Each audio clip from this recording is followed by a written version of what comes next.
Welcome to the Design Nerds Anonymous miniseries, all about Gen Z.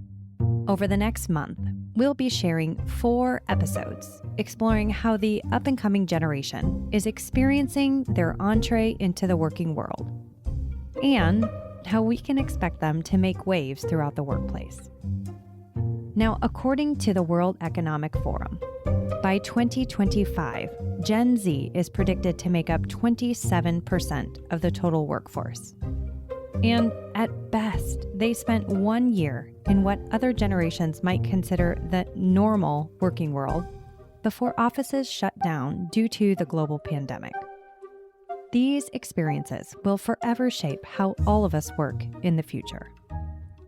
Now, historically, skills and knowledge have been passed down from generation to generation.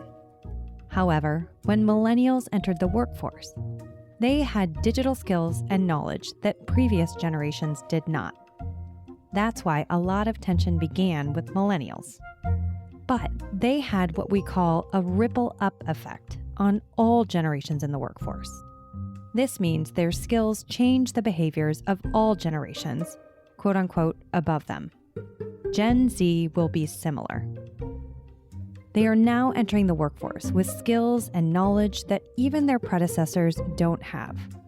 At ThinkLab, we believe there is a ton of opportunity and all kinds of competitive advantages if we can harness and lean into these differences and learn from them versus trying to dismiss it. Their experiences, coupled with native relationships to digital tools, will likely greatly alter not only how Gen Z designers, but how all of us communicate. ThinkLab had the privilege of hosting a design confessional at 2022's Interior Design 30 Under 30 networking events, which recognized top talent under the age of 30 in select cities. Think of this as a fun spin on great reality TV, only focused on our world of design. So, we'll be putting the anonymous in Design Nerds Anonymous over the next few weeks by sharing the aggregated insights. And we think the best way to do this is by passing the mic. I'm Vivian. My name is Keaton. I work for SOM. Work at Lamar Johnson. I'm with the CBRE Design Collective. I graduated in 2017 in March. 2014. I graduated in 2020, right in the heart. Whether you're a firm trying to recruit and retain talent to this industry, connect your teams, or a product manufacturer or distributor trying to connect with this next generation of powerful product selectors, there will be something in this mini-season for you. So, in Chapter 1, you'll learn what it was like to graduate amidst a global pandemic. You'll learn the biggest shifts, for better and for worse, as seen by those with just a few working years in the before. Then we've got a special guest coming in Chapter 2. From him, you'll learn about some new research coming, exploring what we can learn from college campuses when designing workplaces to recruit the next generation of talent, and what firms are looking for differently when recruiting today. So let's dive in. What was it like to graduate in 2020? You'll hear from several in our 30 Under 30 confessional booth. First of all, we were in thesis, and we hadn't figured out the whole virtual life and how we were going to do it. It was really hard looking for a job when you knew that no one was going to respond to you. I mean, people weren't even hiring for a while, and then they didn't bother for 5 months after graduation because I was fully in lockdown. I started studying for the NCIDQ because there was a point where I'm like, I don't know what else to do. And AJ was talking downstairs earlier about how the recession in 2008, how a lot of people were great students and everything, but they couldn't get a job. When she was saying that, I was shaking my head. People could tell me, oh yeah, you're great, you'll be fine, you'll get a job. But when no one's hiring, there's no job to get. So it was hard, but here we are. Not a lot of job opportunities were open at that moment, and I was very burned out after I graduated, so I took that time as my relaxing time to spend time with my families, with my dogs, back in California, get away from the city a bit. I went to Pratt for school, so it was great to go back to the nature. It was very interesting. I started design school in person, which was really cool and valuable. It's very collaborative. I went to school here in New York, so it's a very cool, like, change, especially with students and learning, and everyone's really creative, and that was really fun. And then going virtual in the creative field is also very interesting. I felt like the collaborative sense was super different, but I think it actually made you crave that so much more. It taught me a lot because I had to learn how to go virtual for my classes. Honestly, I'm thankful for it because nowadays that's all we do really in the industry and in many industries. But I didn't get the ceremonial ending. I didn't get the college experience, the American dream, that the whole thing that why people come here. It was tough, but it also taught me a lot. So I'm grateful for it. Yeah. I think it was pretty jarring because I was in school and I had an assumption of what it would be like coming out of school. But a lot of my career, in the beginning of it at least, was digital, and I was not able to read physical cues. I wasn't able to enjoy a collaborative process as much as someone who had done it before COVID did. But honestly, it made me appreciate going to the office a lot more than I thought I would. And now every opportunity I get, I try to, if I'm working collaboratively with anyone, I try to do it in person. I think a lot of design, especially with the way we work behind screens, sometimes with physical samples, it's important to be aware of when you need to be alone, to be productive, to be in your thoughts versus being in a group. Like many designers who graduated in 2008, 2001, or any recession before that, you'll hear that they struggled with this waiting period. But what I hope you take most from that last quote was the emphasis of choice on when, where, and with whom each of us is most productive. Now let's hear from some of the designers that had a few years under their belt before 2020 hit about the biggest changes for better and for worse. Let's start with the positive view. I had 2 years post-grad in the office 5 days a week. The commute, I somehow managed to go to workout classes and then work and then meet friends for dinner. And I don't know how I ever did that, because if I go into the office now, we're hybrids. So we go in like 2 to 3 times a week, sometimes more if needed, sometimes less if it's a slow week. I don't know how I ever did 5 days in a row. Crazy. Like my levels of exhaustion. And I love now going in, being with team members. It's so much more intentional when we're in the office, and you go in to collaborate and you go in to bounce ideas off of each other. Whereas it used to be your heads down work is at your workstation and you're meeting in a conference room. The only thing that really changed for me was the project type.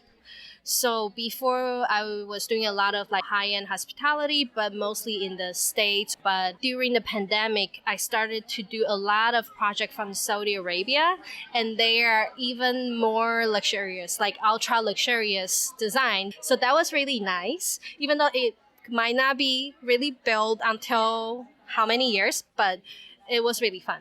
We redesigned our office during COVID. We moved from one building to another, and we designed it totally differently. We don't have our own workstations anymore. We have workstations that everyone can use if they need it, and you have little pods for focus space, but it's mostly an office designed around collaboration now, because if we're going in, that's what we're using it for. So a lot changed for us. It's better now than it was before. We were working like in person, but then later on we started have to figure out how to work collaborated in virtual way. So we started have to try out all this new different software, all this different media that kind of see how we can do it like a pinup board or that kind of thing.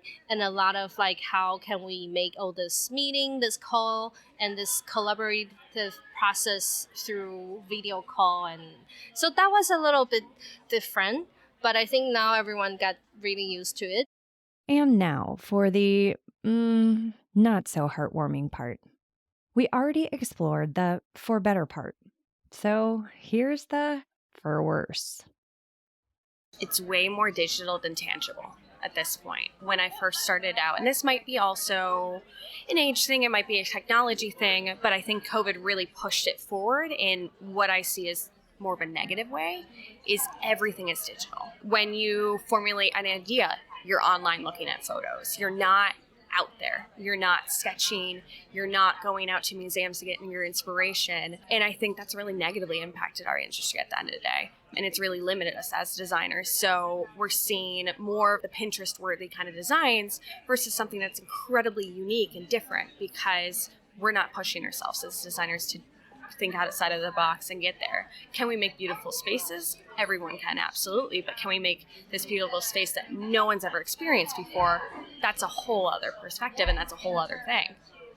The technology. I think everyone's talking about it, but it's not being able to be in the same room as people. Whereas before, you can really show them in detail what it means, or if we had client meetings, we could walk around our own space and show them something. And now we're relying on just what's available on whether it's the internet or what we have in our wheelhouse, our tools. So that's a big challenge. We try to figure out how to overcome that and figure out how to help both sides understand, but there's still a greater barrier there. And I feel like we spend more time on trying to explain something as opposed to this is the big picture, let's keep rolling with it. I think this is just in general with relationships between designers and reps. I think we just got to meet in person. Like, this is just generally, at this point, it's more digitalized. So email based, all of that jazz. So let's explore their perception of which of these changes will last. I think we're here forever. I think it's going to be hybrid, always and forever. I think it will be like a 50-50, because we also know it saves a lot of time, and you can call anytime, anywhere. You don't have to be in person, but we also know for the design industry, it's really important to see people in person, see their reactions, see the materials. So I think if it's half and half will be really good. Yeah, like maybe for the smaller meetings, we can do the call. For the bigger, more important meetings, that we can do in person. I mean, there are still a lot of positives to technology and the way we're working. Our company has so many offices nationwide that I'm able to work on a design project with someone who's sitting in my California office, where before it may have been somewhat challenging, but I may have expertise that that team may need, and they got to call me in for something. But I think it's here to stay, and the only way we get through it is to figure out how to make it better. So far, I'd guess, for better or for worse, we're probably all in agreement. There are upsides and downsides, but the only way forward is to leverage the best of the before and today to figure out how to make it better. Now, we hope you've enjoyed our passing of the mic, and there will be much more of that in 3 more episodes to follow in this mini season. But to introduce our interviewee in Chapter 2, I'm pleased to introduce you to our sponsor for this episode. Hi, I'm Jonathan Webb, Director of Workplace Strategy at KI Furniture. My job is to take all the great learnings from KI's decades of expertise in higher ed and apply that to the future of workplace. What you'll hear in Chapter 2 is an interview with my research partner at AECOM about some campus-to-corporate research we are currently working on to bring new insights to the industry. If you want more information about our research, simply go to ki.com, click on Insights, and then Workplace, and you can download our original research white paper right there. You'll find a link in the show notes. Now, without further ado, meet Brett. So my name is Brett Shwery, and I am the Director of Interiors for AECOM, and I lead the interiors practice in the Americas and globally. As we look at this topic of transitions, knowing how things have shifted in recent years, I know one of the things that you have done with a mutual partner of ours is some research on the topic that has been leveraged for a while, and I think you're in the process of updating. So will you tell us a little bit about that research, your role in the research, and where you are in that process?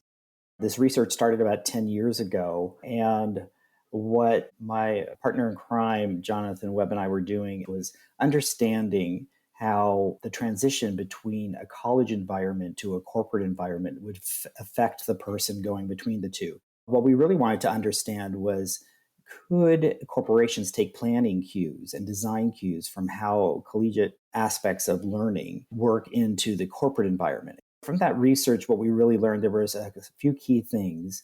And one of them has to do with transition. So what was the transition? We asked a question of our corporations. We asked them, do we think that those college students were lost when they came out of college and came into the work environment?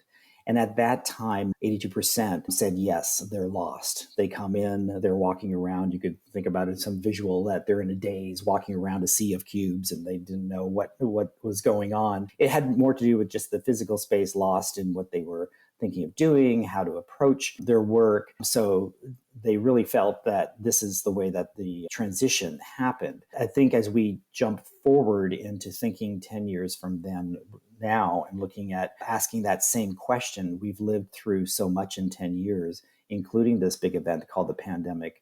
And so what would that number look like now in asking those companies too about that transition? I think it's going to be a different answer. And I think actually the answer will be much lower in the percentage. My guess, and we're in the midst of unpacking this now in some newer research, but my guess is that number is going to go down a bit because a lot of that transition had to do with physical space, so designing for physical space. And as we are in an environment now, you can call it hybrid, remote, mixed, whatever terminology you want to give it to today's work environment, there's a lot of flexibility put in there. So the transition into a physical work environment is not probably as important to a recent graduate because a lot of them might have been hired during the pandemic and they don't know what to expect other than to expect that they're working. So there's other things that are more important to them in their work career than just making it work on how I'm going to come into a physical office and what's that going to look like. There might be anxiety, but I don't think there's as much lost in transition between the two. So that's super interesting because onboarding has been an issue at all generations, all ages, as we shift to this more hybrid work. And our current hackathon is really diving into generational shifts and perceptions. And we often hear conflict, like, should we be changing for the next generation or should the next generation be learning the way things are done? And that's the beauty of the moment that we're in right now, right? Is that everyone has been part of this collective upheaval to figure out what we want to be that next normal. I think it's really important. And now here's where coming into sort of the generational aspect, especially in Gen Z, with that group being much more highly collaborative than if I looked at the generation that we were interviewing 10 years ago. It would be a little bit different, a little bit more about me and my nervousness versus moving forward with a different generation that has more realism about them, inclusivity, more collaboration, just some of the characteristics that come out in a Gen Z environment. And I think that's going to be important in trying to figure out how you transition from one spot to the next. I think that being realistic is a big word, I think, in today's work environment. I'm also curious with that research, as you look to redo something that was done 10 years ago, now with a fresh perspective, are there any other hypotheses that you have, any other specifics you're really digging into that you hope helps clue in other people that design spaces about how they can take these cues to make that transition easier? I think a couple of things. We want to redefine remote. That's one piece that I think will help us transition. And then what's the new face of office hours? And I think that's where, even within my own company, we've started to approach those pieces so that it helps to redefine what is the working environment of today? What is it to work? And what does that mean when you're coming to work, if you will? We're picking up on that a bit with our program that we have here at AECOM that we call Freedom to Grow. And that particular program was really built around and how did you make an employee, somebody who's working really at their best? When they're at their best for themselves, they're also at the best for the company. So it works two ways. So there's a lot that had to really be looked at, and then how those components then might translate to physical space that we actually design. So things like I just mentioned, thinking about remote or time or expectation or metrics that you have to build around. Those are things that maybe don't have to do with physical space.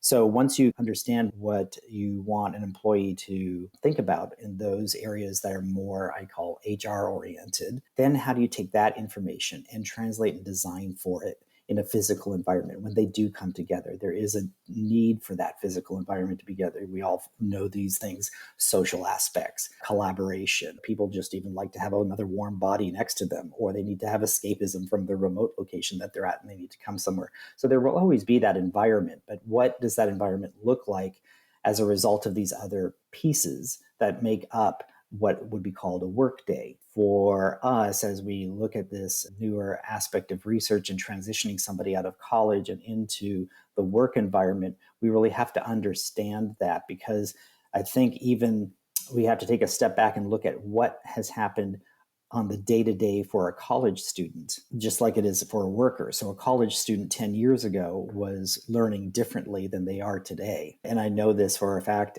since I had a college graduate in my house during the pandemic. It's very different. And then trying to find work when nobody was opening the physical door, but there was only virtual doors to be opened. It's an interesting combination, but understanding, I think, is where that's the baseline for both the designer and the potential employee, is really understanding and going a little bit further than wants, but actually to understanding. I think that's so interesting because in this industry, we naturally start with physical space and then try to fit policy in around that. It sounds like at your firm, you've actually flipped that discussion. We love ourselves a good program. So I think that it was a way to bundle it together, but also to put it more visible to the employees. If there was things about flexible work hours or specific needs of an employee, those were all in existence prior to a program being born. And when Freedom to Grow came, it was a way to actually, promote it and make people feel comfortable that this is something that the company could get behind. So actually packaging it up in a way that made people feel comfortable, that they could look at it very succinctly. I feel like that's a great thing, especially as we look at younger generations. One of our stats says the average Gen Zer has a 7-second attention span. And I think, a lot of companies have written manuals about their new policies and what you have to do and what the requirements are. So I think even just the simple fact that you branded this as a program and launched that to the industry is really great as a recruiting tool.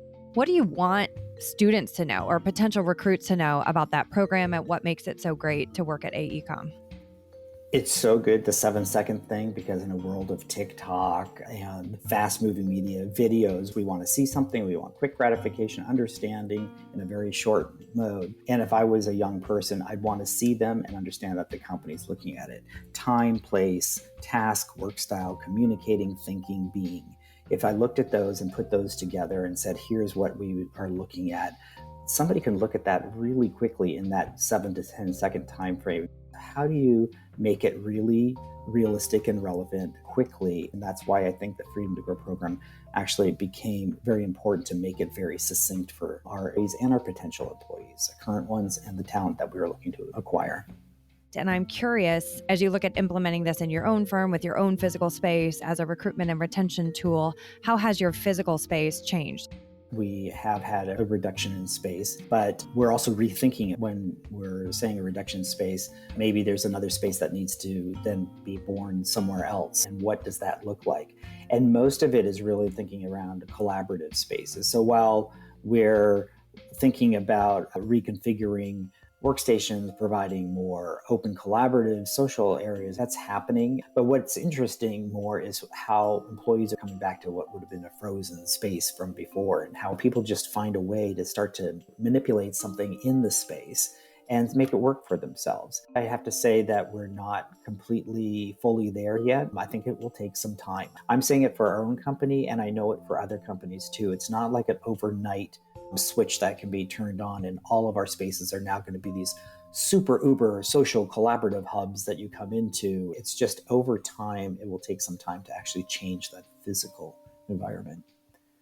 So in our last few minutes together, I want to talk to some of these student groups. A lot of them would love to work for a firm like AECOM. If you Right. had to speak to those student groups about some of the things that you're looking for in the next generation, I'm going to prompt you with a few cues. One example is trying to have our younger generations pick up some business development skills. We've also heard things about, I would rather hire for efficiency because we can teach the software skills, or it's about that team fit, especially in this hybrid era. If you had to talk to some of these younger generations about what firms like AECOM are really looking for today, what would you say? I'd say the thing that comes to my mind completely when you're saying that is self-reliance, self-starter. Those particular aspects are really important because you are working in an environment, not just AECOM, but the business world, that is constantly, it's in flux and changing. There's no structure, perhaps, as it was several years ago, where you could kind of see and put yourself in there and comfortably work your way through that. And now it's more like, if I don't see something I understand or don't want, or I need to do something about it, will you take that upon yourself to do it? I'm going to go back to your comment about business development, because that one is really actually near and dear to my heart, because I've had some heart-to-heart conversations with a lot of folks around what that means. I was not hired to be a business developer. I'm a designer, and this is what I do. But in business development, it is a way of saying you're selling. You sell a design every day when you're trying to put something together. You're trying to sell the potential of a service. The issue is really around one of them understanding what that means when you say business development, and what they have to actually talk about with somebody else as it relates to business development. They can talk about themselves, and maybe somebody will just absolutely love them and then want to hire them because they are at a particular company. But also they need to know, what does the company do? What's the company culture? What is the company's goals, vision? Many times you can ask a young employee, what's the goal of our company? And they're like, I don't know. And oftentimes getting their arms around that, to go out there and talk to somebody else and be excited about that and what the company does, that helps in business development beyond just themselves. So there's some training that needs to be done there, but I think there's so many great people, and those that are really making their way in their career, that just need a little bit more mentoring of what that means in business development, so that it doesn't come off to be so scary. If I don't bring in $1 million worth of business, I'm going to be let go. That's not the case. It's, what is your ability to understand that so you can be effective? And I think maybe that's why I go back to the self-reliance, self-starter comment. Those are the things that I quickly look for when I'm interviewing a candidate. So this gets interesting too, because I think if I'm that young listener hearing this for the first time, how are you measuring those skills? To me, this almost gets into nature versus nurture. Are these just skills that I innately have or don't have? Is there a YouTube video I can watch? A Coursera course I can take? Just looking at how self-starters some of these folks are, and how my kids are going to watch a YouTube to learn to tie their shoes over asking their dad. As you look at what advice you might give them to get ready for this professional world, what would you say? I'd say that they need to start to look at taking some non-traditional courses outside of their own regular world, especially the designer side. I think taking classes that expand their knowledge in other areas of society, social aspects of how you can be more inclusive. Think about all of the wonderful seminars that are put on by many different organizations, and how designers oftentimes maybe don't tap into them because they're not officially in the design world, but this would benefit them more to expand their knowledge base, to be a little bit more comfortable to have conversations. And I look at what we do, and we're a very large infrastructure company. So there's a component of what we do that is in the day-to-day life of the traditional architecture, interior design world. What's happening with the world of how we're taking care of our water infrastructure for the world, our roads, our transportation, everything that has to do with the living environment. And oftentimes those things that may not relate typically to me designing an office space or even a hospital or something else. But if I look at the influences that those other components have into what we do, it makes it very powerful for me to think more broadly, that when I'm thinking about somebody coming into work for the day, that I'm actually over with our transportation people talking about how the city is dealing with transportation aspects to get around to different parts of a geography or a county. And that affects how I might design for a client or make a recommendation. So there's a broader sense than just looking at the bubble of the project that's sitting in front of you and thinking about what are the other things that influence it. I want you to zoom out. We've been talking about our advice for this next generation, but as we look at challenges that this industry has in recruiting and retaining talent, how would you challenge our industry to think bigger, think differently? I'd challenge us to think more about resilience. For the longest time, when I was thinking of that word, it just sounded very ominous to me. But resilience means that when something comes and is brought to us, we know how to approach it. We're not afraid of it. We go into it with a way of thinking about how do I solve for it. I think that's really important for us to think about as designers is what is that resilient way for my own career, for the clients I'm serving. I do not like future proofing. Future proofing is something that you can't prove. So those are two words that actually contradict in my mind. But you can build around resilience and find ways and different methodologies of approaching and being ready for whatever life throws at you or whatever client throws at you or whatever career shift that you want to make. How are you resilient? So I'd say that's probably my word for the day and my answer to you. I think it's a perfect ending. And I've never thought about the word future proofing that way because in my circles, a lot of people try to throw that one around. So now I'm never going to look at that the same way after this interview. I want to take a moment to thank you for joining us. Tune in next week as we once again pass the mic to explore what the newest generation loves about the industry and get ready, the biggest opportunity for improvement. Design Nerds Anonymous is a proud member of the Surround Podcast Network. Discover more shows from Surround at surroundpodcast.com. Before you leave me for the day, I want to be sure that I personally invite you to subscribe to this channel if you're not already a subscriber, because we don't want you to miss a thing. Or if you're already subscribed, please show us your support by sharing this podcast with a colleague or leaving us a rating or review. Talk to you next week. This episode of Design Nerds Anonymous was produced and edited by Standout Design. Special thanks to the podcast production team, Hannah Vitti, Wise Grisette, and Samantha Sager.